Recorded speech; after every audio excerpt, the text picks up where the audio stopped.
Nasoma kwa msaada wa Mungu. Luka 24:1 mpaka 12. Injili ya Luka mtakatifu, mlango 24 mstari wa kwanza mpaka mstari wa 12. Nasoma kwa msaada wa Mungu. Hata siku ya kwanza ya juma kulipopambazuka, walikwenda kaburini wakiyaleta manukato yaliyowekwa tayari. Walikuta lile kaburi limeviringishwa, wakalikuta lile jiwe limeviringishwa mbali na kaburi, wakaingia wasione mwili wa Bwana Yesu. Ikawa walipokuwa wakifadhaika kwa ajili ya neno hilo, tazama, watu wawili waliosimama karibu nao wamevaa nguo za kumetameta. Nao walipoingiwa na hofu na kuinama kifudifudi hata nchi, hao waliwaambia, kwa nini mnatafuta aliye hai katika wafu? Hayupo hapa, amefufuka. Kumbukeni alivyosema nanyi mlipokuwa akaliko Galilaya, akisema, imempasa mwana wa Adamu kutiwa mkononi mwa wenye dhambi na kusulubiwa na kufufuka siku ya tatu. Wakayakumbuka maneno yake. Wakaondoka kaburini, wakarudi, wakawaarifu wale 11 na wengine wote habari za mambo hayo yote. Nao ni Mariamu Magdalena na Yohana na Mariamu mama ya Yakobo na wale wanawake wengine waliokuwa pamoja nao. Hao walipowaambia mitume habari ya mambo hayo, maana maneno yao yakaonekana kuwa kama upuuzi kwao, wala hawakuyasadiki.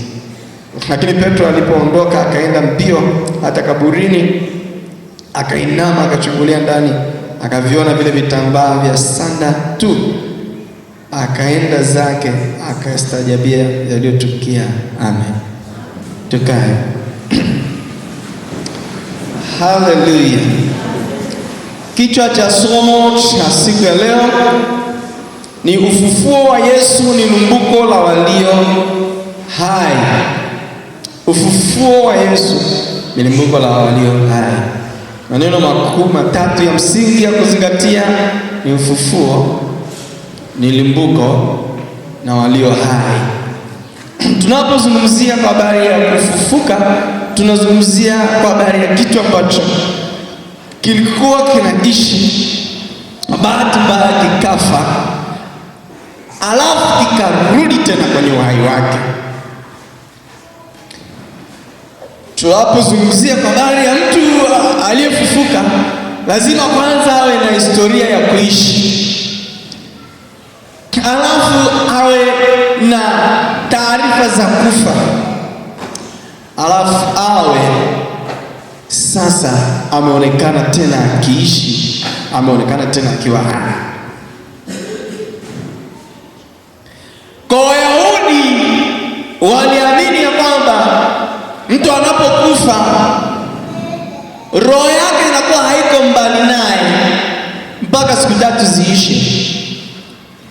Kwa hiyo kwao mtu aliyekufa leo akafufuka sio ishu, kwa sababu wanaamini bado yuko karibu na uhai.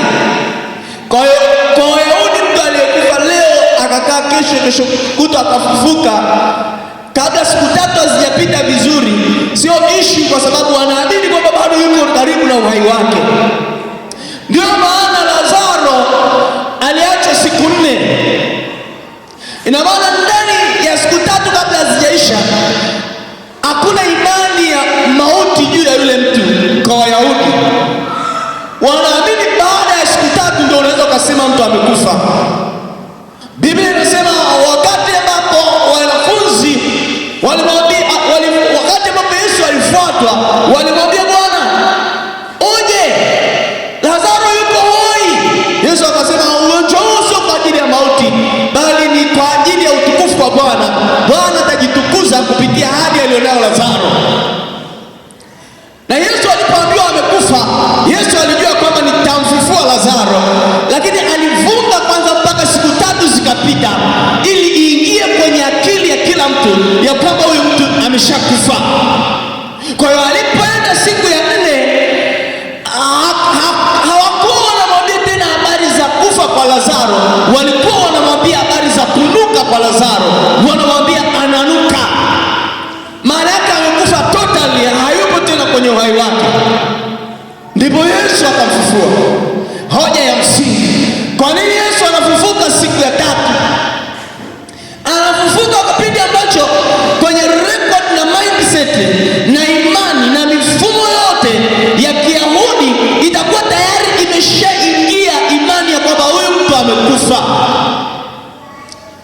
na roho yake tayari iko mbali na yeye.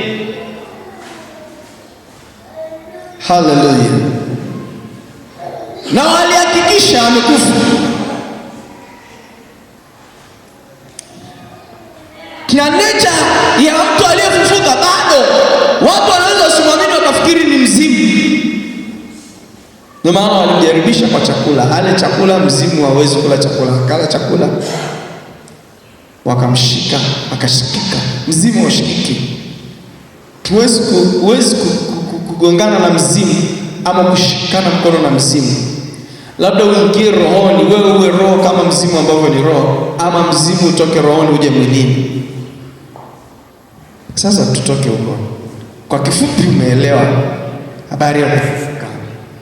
Na kwa kwenda kwa nature hao wenzetu ambapo ndipo Yesu alimozaliwa, ili mtu afe kufika kabisa kile cha kufi, lazima siku 3 zipite. Na Yesu alipitisha siku 3 kuweka rekodi ya kwamba ni kweli alikufa. Kwa sababu kama zisingepita siku 3, wenda wangezusha, wangesema hakufa vizuri au hakufa. Kwa hiyo kitu nasoma, ufufuo wa Yesu ni limbuko la walio hai. Kitabu cha Kutoka 34 mstari wa 26. Tuone maana ya limbuko. Kutoka 34:26. Limbuko ni nini? Kutoka 34:26. Biblia inasema hivi. Kutoka 34:26 Biblia inasema hivi. Vitu vya kwanza vya malimbuko ya nchi yako utavileta na kuvitia ndani ya nyumba ya Bwana Mungu wako. Usimtokose mwanambuzi katika maziwa ya mama yake. Haleluya. Hiyo siku ya Pasaka tunasema ni siku ya viumbe hai. Maana ni siku ya kujipeleka madhabahuni kwa Mungu na sadaka zetu za viumbe hai. Lakini hiyo sio ajenda. Ajenda ni malimbuko. Kwa hiyo kutokana na haya maandiko, limbuko ni kitu chochote cha kwanza katika mavuno. Mbuzi wa kwanza ni mavuno ya kwanza kutoka kwa mbuzi wako aliyezaliwa. Ng'ombe aliyezaliwa wa kwanza, huyo ni malimbuko. Mtoto wa kwanza ni limbuko, alitakiwa aletwe madhabahuni atumike huko kwa Bwana. Kwa malimbuko ni kitu chochote kile cha kwanza mtu anachokipata. Mavuno ya kwanza kwenye ile biashara yako, ile pesa ya kwanza unapata kwenye mshahara wako wa kwanza. Mshahara wako wa Januari unatakiwa ulete huko madhabahuni wote, lakini ni malimbuko kwa Bwana. Haleluya. Sasa mwanadamu amepangwa na Mungu duniani. Sisi ni kazi ya mikono ya Bwana. Sisi ni project ya Mungu.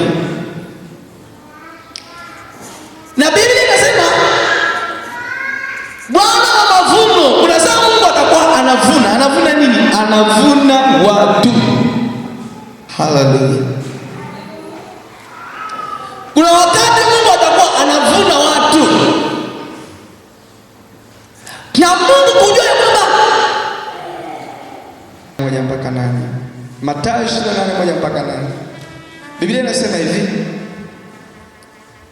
Mstari wa 2.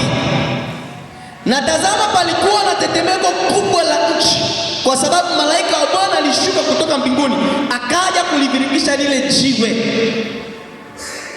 Israeli ya kufufuka kwa Yesu ni Mungu. Tetemeko lilitokea, utiisho ukatokea, malaika akaja akalivirikisha lile jiwe. Na sisi tunaambiwa huyu ni limbuko ameenda, na wengine tutakaofuata. Biblia inasema parapanda itakapolia, makaburi yatapasuka na watu watatoka. Watatoka kwa nani? Sio kwa maombi ya mchungaji, watatoka sio kwa maombi ya nabii, watatoka kwa nguvu ya Mungu, maana saa ya Bwana imefika. Haleluya.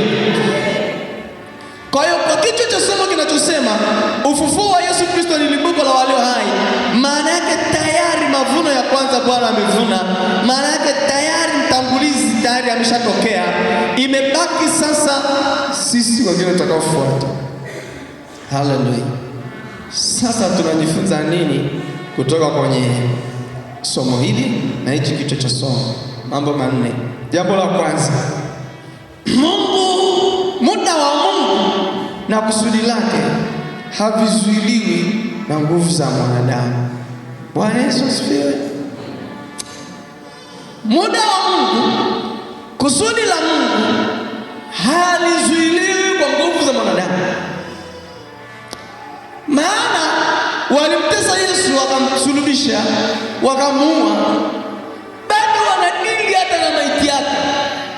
Kuna saa mwanadamu anaweza kupita kwenye vita, wala kutukana, wala kutenga, wala kudharau, wafanye kila namna ya manyanyaso unaweza kunyanyasika. Hata ukafa bado ukiendelea kupigwa vita na umekufa. Unafanya vita ya mwanadamu. Unajua kitu cha kujifunza. Umeona mtu ambaye amepigwa vita mpaka anaenda kaburini anapigwa vita tu. Mpaka amezikwa ni vita tu. Sasa huyo ndio Yesu. Wamemfitini, wamemfanyia kila kitu mpaka amekufa, wakamwekea walinzi, wakaweka na jiwe kwenye kaburi lake. Lengo ni nini? Alikuwa anaongea sana. Tuone itatimiaje. Tuone atakapotoka sasa. Tuone atakapofufuka. Inawezekana hata walikunywa labda na kabia kidogo, wakauka wakasema tumekaweza. Fufuka. Hapaswi hilo jiwe basi tuone. Lakini alabashatayaka. Wakati ambapo wamemshika Yesu, saa ya Bwana ilikuwa haijafika. Nguvu za Mungu zilikuwa zimejificha ndani yake. Wakati ambapo wanamtukana Yesu, saa ya Bwana haijafika. Nguvu za kujibu alikuwa nazo, lakini zilitulia, maana saa haijafika. Wakati wanamchoma mkuki pale msalabani, hakujitetea, hakufanya chochote, ijapokuwa alikuwa na uwezo wa kufanya lolote, maana saa ya Bwana ilikuwa haijafika.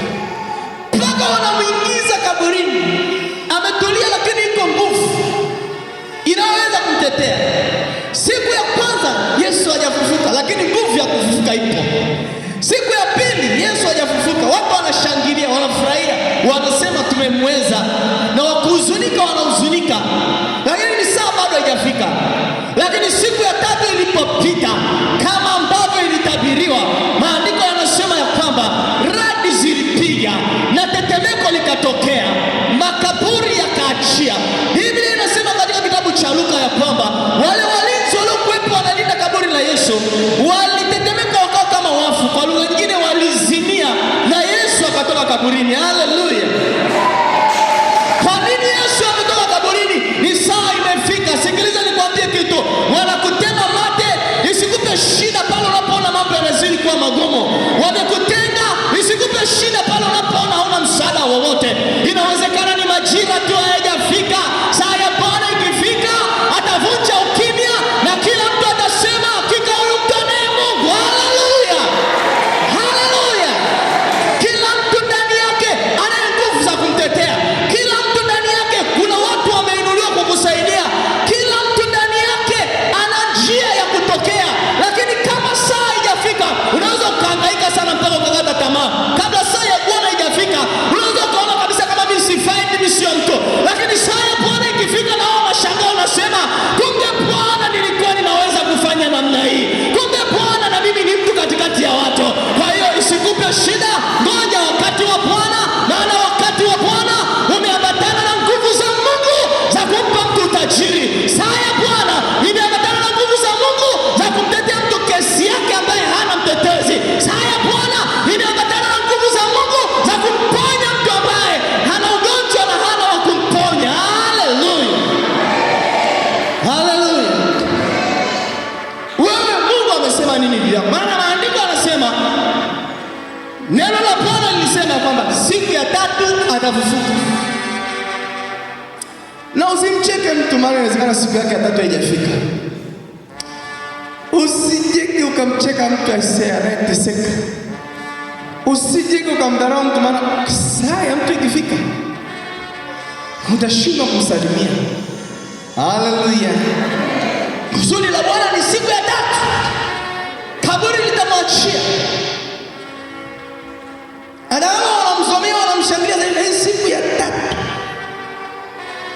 Na wewe kwako kuna siku ya tatu. Haleluya. Kuna siku ya kutoka kwenye makaburi bana. Makaburi yatakuachia na vifungo kwa jina la Yesu. Haleluya. Jambo la pili ambalo tunaweza kujifunza kwenye hii ni tusifadhaike kwa sababu ya habari mbaya. Wako wajumbe wa habari njema. Haleluya. Usifadhaike, sijui umeambiwa kimepanda kimeshuka. Taarifa mbaya zinaumiza, zinavunja moyo, zinakatisha tamaa. Lakini Mungu alivyotuumba, hajatuumba tupokee taarifa mbaya mpaka tunakufa. Kuna taarifa moja tu nzuri ambayo inaweza kufanya ukasahau zote mbaya zilizokuumiza. Haleluya. Kwa maana Biblia inasema hivi, wakalikuta lile jiwe limeviringishwa mbali na kaburi. Mstari wa pili, mstari wa 3. Wakaingia wasione mwili wa Bwana Yesu. Ikawa walipokuwa wakifadhaika, walipofika hawakuona mwili wa Yesu. Akili zao ziliwaambia kuna mtu amekuja kumuiba. Akili zao ziliwaambia kwamba kwa mambo tuliyoyaona tangu jamaa anakufa kuna kitu kimefanyika hapa. Wakahuzunika, wakafadhaika.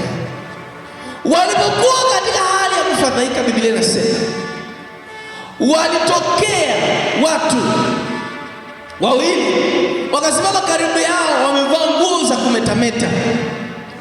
Nao walipoingiwa na hofu wakainama wakasujudu kifudifudi. Haleluya. Wale watu wakawaambia, msifadhaike ninyi. Msifadhaike, Yesu hayuko tena kaburini. Zizena mbegu tu. Usipende kushika habari mbaya na kuziweka moyoni. Utakuwa adui na kila mtu. Utachukia kila mtu. Na ukishakuwa adui na kila mtu utakosa msaada. Sio mbegu. Ukiambiwa fulani anakupiga vita, wewe jifanye kama hujui. Kwa nini? Kwa sababu hata kama ni kweli anakupiga vita, lakini ni mnafiki. Kwa sababu ni mnafiki, kile kumwomba msaada atakuomba msaada huko anakupiga vita. Kwa hiyo usiweke habari mbaya. Kwanza tunaishi katika Uafrika ambao kuna umbea na uongo na masengenyo. Kwa si kila habari unaojua mbaya, nyingine ni za uongo. Kwa usilale ukakosa usingizi kwa sababu ya taarifa mbaya. Usiambiwe kitu na daktari eti sijui unakuja hapa sijui una pressure mbaya. Achana na hiyo kitu, usiweke moyoni. Usiweke moyoni habari mbaya. Usikuze habari mbaya kwenye maisha yako. Usisujudie habari mbaya kwenye maisha yako. Usikubali jicho lako likawaona watu wabaya. Watu ni wabaya, watu ni wazuri. Wewe tu uchague unataka kuona nini ndani ya mtu. Kila mtu mwema ni mtu mbaya. Ameonyesha wema kwako kulingana na mahusiano mlionao kwake. Huyo mtu mwema, huyu unayemwona mwema, jirani yake hampendi. Jirani yake kueleza mambo aliyomfanyia hata utamchukia. Huyu mtu mwema anasema mwema, mume wake au mke wake hampendi. Mambo anayofanyia ndani sio ya wema. Kwa hiyo hakuna mtu mwema, hakuna mtu mbaya. Watu wote ni wema na watu wote ni wabaya. Inategemea wewe umeamua kumweka kwenye sura gani. Na mtu ambaye anaweza kwenda mbali ni yule aliyechagua kuwaona watu katika wema wao na kuchukua madhaifu yao na kuyaweka mbali. Haleluya, haleluya. Bwana apewe sifa. Haleluya. Watu walimsifu Yesu, na wale ambao walimwaga pesa zao kule hekaluni, na wale ambao walifungua makondoo yao. Je, na yule ambaye Yesu aliambia ile mapepo eti aingie kwenye nguruwe zake?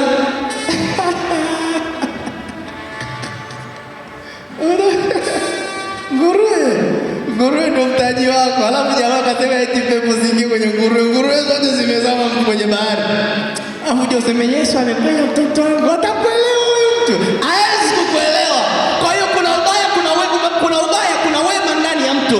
Lakini inategemea umechagua kuangalia nini. Heri wale wanaoangalia wema wa mtu, heri wale wanaoangalia jambo jema katikati ya kitu kibaya. Maana hata Samsoni, maandiko yanasema alipita akaona mzoga wa simba, aliporudi ndani ya mzoga wa simba akakuta asali. Kila kitu kinachoruka Bwana anaweza kukipa heshima. Kila kitu kilichodharauliwa Bwana anaweza kukipa heshima. Kwa hiyo ni wewe uchague, unaona nini kwenye maisha yako. Haleluya. Kwa hiyo yule malaika akamwambia, msishtuke, hajaibiwa, amefufuka. Na wao usishtuke. Ugonjwa ni kwa ajili ya utukufu wa Bwana. Hautakufa, utaishi. Haleluya. Haleluya. Jambo la tatu ambalo tunaweza kujifunza kwenye hili somo ni umuhimu wa kumwabudu Mungu. Umuhimu wa kumwabudu Mungu katika mambo yote. Walipoambiwa hivyo walisujudu wakaabudu. Na sisi tumwabudu Mungu kwa ajili ya wema anaotutendea. Namba 4 na mwisho, amini tu. Hakuna hata ahadi moja ya Mungu itakayopita bure. Bwana asifiwe. Mungu anatufundisha kumwamini. Mungu amekuahidi vitu vingi. Amini, usiogope. Hata kama kuna ugumu, wewe usiogope, wewe amini tu. Bwana atatimiza ahadi zake kwenye maisha yako. Haleluya. Bwana pesa. Kuwa na mashaka sio dhambi, lakini kukosa imani ni kitu kibaya. Hata kama una imani kiasi gani, kuna saa hofu inakuja, kuna saa mashaka yanakuja. Hii ngoma itatoboa kweli? Mtabaki salama kweli? Hiyo ni kitu cha kawaida, kwa sababu hata Yesu alifika mahali akatamani afe, akasema kikombe hichi kiniepuke, lakini Mungu akamtia nguvu. Kwa nini? Kwa sababu baada ya kuona hofu aliamua kuingia kwenye maombi, akaomba, Mungu akamtia nguvu. Haleluya. Bwana apese. Na leo tunapoanza kufufuka kwa Yesu, Yesu hayuko tena kaburini, na ametupa imani ya kwamba mauti haina nguvu. Mauti haina nguvu, lakini haina nguvu kwa wale wenye imani. Wapendwa, unapokabiliwa na hofu ya kifo, ikatae hiyo hofu ya kifo. Ikatae kwa nguvu zako zote. Haleluya.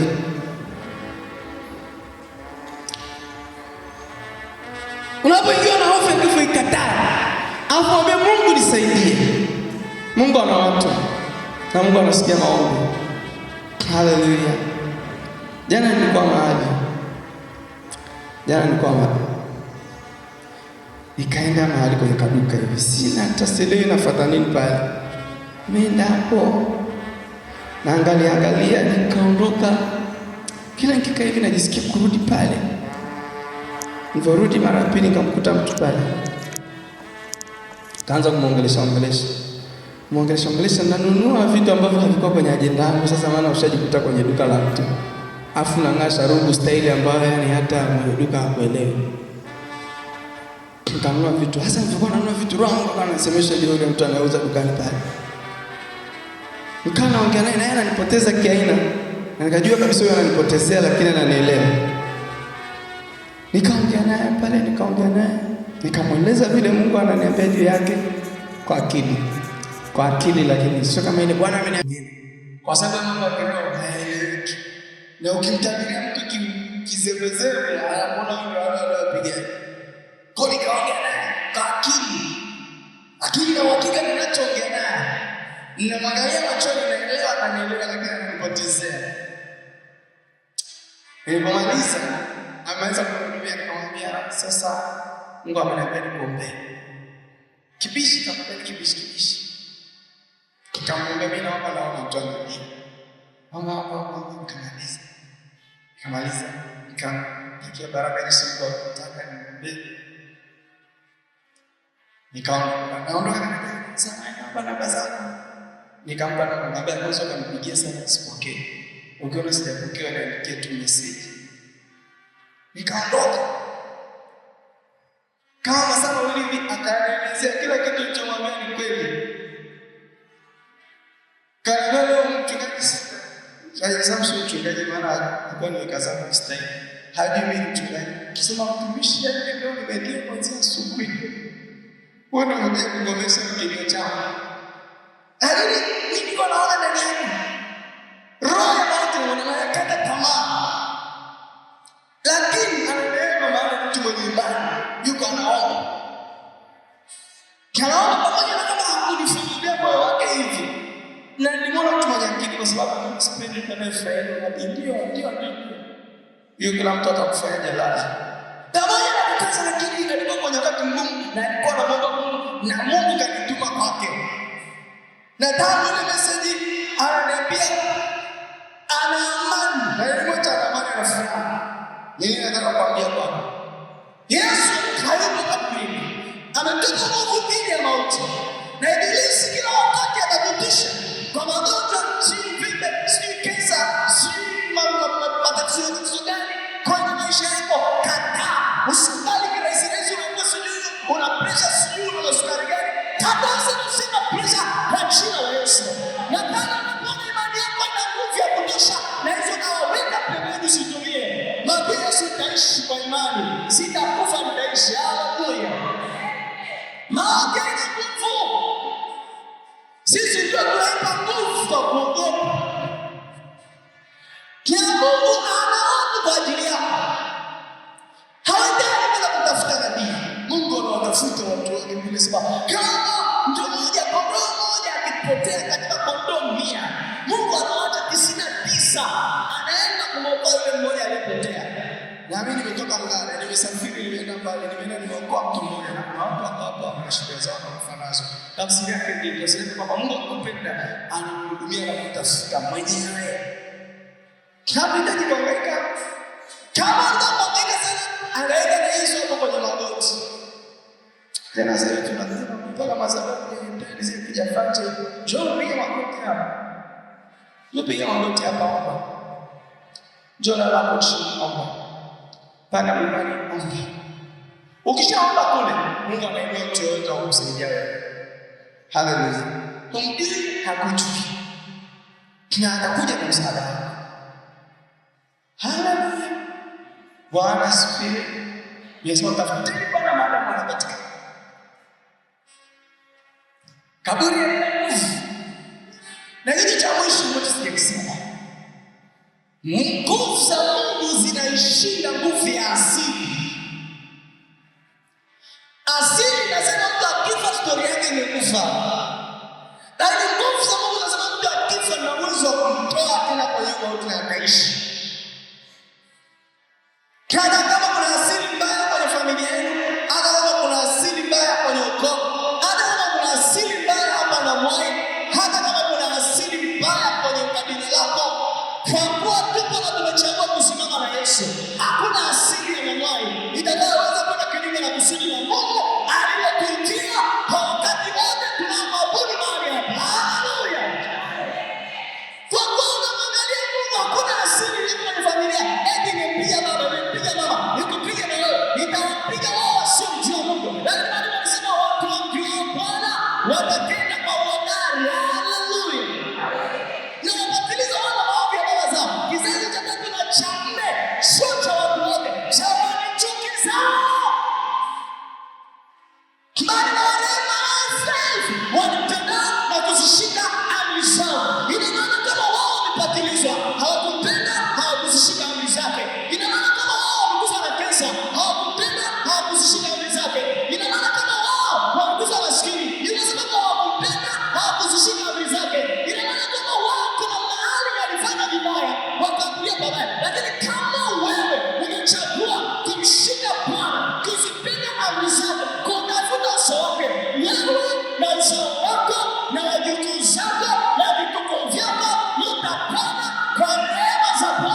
Tunaelewa rafiki zangu? Hauhitaji kuogopa, lakini weka bidii katika Bwana. Kama unaleta sadaka yako leo jioni, katafute. Tolee Mungu sadaka. Alafu Mungu anashika na sadaka. Ndio shida ni wewe na mimi. Mungu ana shida. Kwani madhabahu ni chakisha nini ngapi? Baba mwingine angeacha kuja kanisani. Mungu ana shida. Anaweza kutumia hata mawe. Tuonyeshe ni sisi tunaotumikia. Ungeona mtu akitoa hela yake anatengeneza buku kanisani hivi. Ana shida. Kuna jambo lake na Bwana na nalo. Kila mtu ana tafsiri yake kama kutafsiri tumshie. Lakini kila anayetumika ana tafsiri yake kwa Bwana na jambo lake na Mungu. Haleluya. Mungu hivi kwa nini unasema Mungu anategemea kuku yako au kondoo lako? Yeye ndio yupo. Na sisi ndio tunategemea yeye. Kwa sababu Mungu anataka kondoo yake kwa kanisani. Anaweza kuleta sehemu yoyote. Lakini sisi wenye shida tumtafuteni Bwana kwa sadaka zetu. Haleluya. Sio kwa sababu ya joy interest. Sio kwa sababu mzee kiongozi. Sio kwa sababu tunahitaji kwa sababu ya Bwana. Na mzee kiongozi anatoa taratibu nzuri fungu la 10. Basi mswali mzee. Wangepo unatoa fungu la 10 kisha kwa. Na hakuna. Sasa ndio maana hata ujuzi nimeanza kuondoka. Kama mtu fungu la 10 tutakula amcheki. Natania. Wewe unatoa hii ni noma hiyo. Mzee mmoja. Na mama mzee sasa sitaka kusema. Hii sio nzuri. Unajua kuna watu ambao wanatoa lakini hawapendi kujionyesha. Lakini ya hivi.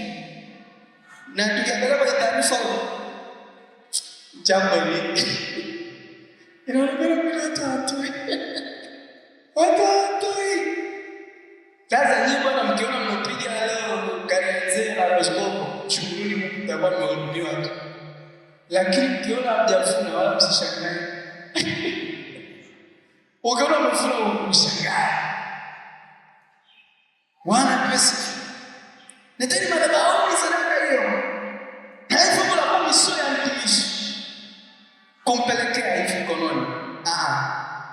Kwa sababu ukitoa fungu lako la 10 ukalileta hapa una baraka mpaka za askofu show. Kwa sababu fungu la 10 likitoka hapa madhabahuni litaenda jimboni kwa jimbo naye atapata baraka za sadaka yako. Kwa jimbo anasema Mungu awabariki sana ushirika wa ndani. Juzi tulikuwa kule tunatukio na askofu. Yule mkuu wa jimbo kutoka Mashariki ananipenda sana. Akaniambia dogo, nataka uje kwenye jimbo langu. Akasema dogo. Anataka dogo. Dogo mkuu wako wa jimbo anapongeza sana ushirika. Kila nikiendelea anasema Mungu awabariki watu wa ndani. Kwa nini? Kwa sababu tunapeleka kwa uaminifu kile cha kwao. Kwa kila mshirika ndani ana baraka za mkuu wa jimbo. Kwa nini? Kwa sababu tunatolelea mkuu wa jimbo anafanyaje? Anayaona. Bwana Yesu asifiwe. Lakini kikitoka hapa, kingine kinaenda kule dayosisi. Askofu na ofisi yake na wanategemea hichi. Hii sadaka 200 inayotoa na yeye anapokea.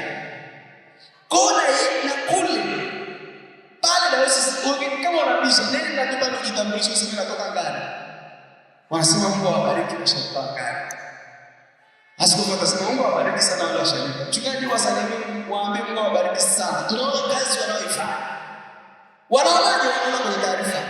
Kwa fungu lako ambalo ukilileta hapa, mchungaji taarifa atabarikiwa, mchista atabarikiwa, kwa jimbo atabarikiwa, askofu atabarikiwa, na wote watatamka baraka. Kwa hiyo unapata baraka ya kiaskofu, ya mkuu wa jimbo, ya mchungaji, ya mwinjilisti. Serious, I'm telling you. Kwa hiyo wewe bado ili ndio kata asilimia kwa hiyo zako kwa Bwana, nenda zako. Haleluya. Kwa sasa Pasaka hii mfufuke, kwa sababu kwenye fungu la Mungu kuna neno la mauti yake. Sema kwa jina la Yesu, hili ni roho la kula fungu la Mungu na nikataa. Mbona utakataa kwa Mungu? Sema na nikataa kwa jina la Yesu. Kuanzia Jumapili nitoe kwa uaminifu. Amen. Hilo ni roho wajua alitoka kirahisi hivyo. Lilo linashikana na yeye. Alitoka kirahisi. Kwa Mungu awabariki sana. Yesu alipo kaburini, tumefufuka na tufufuke na utamaduni wetu wa kutolea. Haleluya. Tuombe. Kristo wainuliwe, uhimidiwe maana wewe ni mwema. Neno lako hili likatuvushe, litufungue, litutoe kwenye mauti na uzima wa Kristo ukaumbike ndani yetu kwa njia ya neno. Katika jina la Yesu Kristo mwana wa Mungu aliye hai. Ninaomba nikiamini kwamba Mungu wewe utaenda kuuisha mifugo, kuuisha mashamba, kuuisha biashara, kuuisha kazi na uchumi wa washirika hao. Na wewe utakuona wewe. Maana wewe Kristo una uzima ndani yako. Nasi tutatoka kuwa hai na shughuli zetu zote katika jina la Yesu. Amen. Neno